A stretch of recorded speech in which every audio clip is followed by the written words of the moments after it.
sini, haram di sini. Antara keduanya namanya makruh atau syubhat. Ketika kita terbiasa dengan makruh, itu ke haram tinggal satu langkah. Ketika iman kita goyang dikit, kita langsung berbuat haram, berdosa. Nabi mengatakan, orang yang terbiasa dengan yang syubhat atau yang makruh itu seperti pengembala yang berada di perbatasan antara rumput miliknya dan rumput milik orang lain. Itu sangat rawan terjerumus atau rawan berbuat yang maksiat. Bisa difahami ya? Jadi ini penting. Kemudian ala inna fil jasadi mudghah idza fasada salahat salahal jasad kulluh wa idza fasada fasadal jasad kulluh. Di hati itu ada sebuah gumpalan daging. Jika itu sehat, maka seluruh kegiatan kita, anggota tubuh kita itu baik.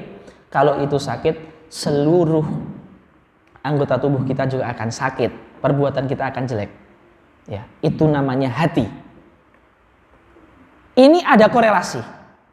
Salah satu cara menjaga hati kita agar sehat, meninggalkan yang boleh karena takut terjerumus ke yang tidak boleh. Meninggalkan yang makruh karena takut ke yang haram. Ini salah satu agar hati kita sehat. Kalau saya nonton film, biasanya saya nggak belajar. Jangan nonton film. Karena gara-gara nonton menjadi meninggalkan yang wajib.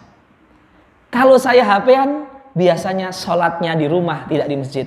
Berarti jangan HP-an, karena dengan HP-an membuat kita meninggalkan yang wajib atau yang sunnah. Kalau saya HP-an, biasanya orang tua marah. Kalau orang tua marah, saya jadi kelahi durhaka. Jadi gara-gara HP-an, jadi durhaka dan marah-marah. Maka jangan HP-an. Kalau saya buka Facebook, biasanya saya melihat joget-joget dan sebagainya. Berarti saya jangan buka Facebook. Karena walaupun buka Facebook aslinya boleh, tapi gara-gara yang boleh, itu jadi yang haram. Maka meninggalkan yang boleh karena takut terjerumus ke tidak boleh, itu adalah sebab hati kita sehat. Kalau hati kita sehat, maka tingkah laku kita mulia. Meninggalkan yang boleh karena takut terjerumus ke yang tidak boleh, itu membuat akhlak kita mulia. Membiarkan dengan yang boleh tanpa peduli akibatnya itu haram atau apa, yang penting saya lakukan aja, gak peduli akibatnya, membuat hati kita sakit. Hati kita sakit, akhlak kita tidak mulia.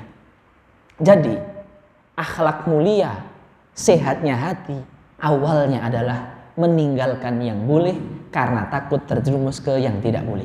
Nah itu. Ini hikmah dari hadis ini. Kenapa Rasul itu memulai dengan halal itu jelas, haram itu jelas, makruh itu adalah satu langkah sebelum haram.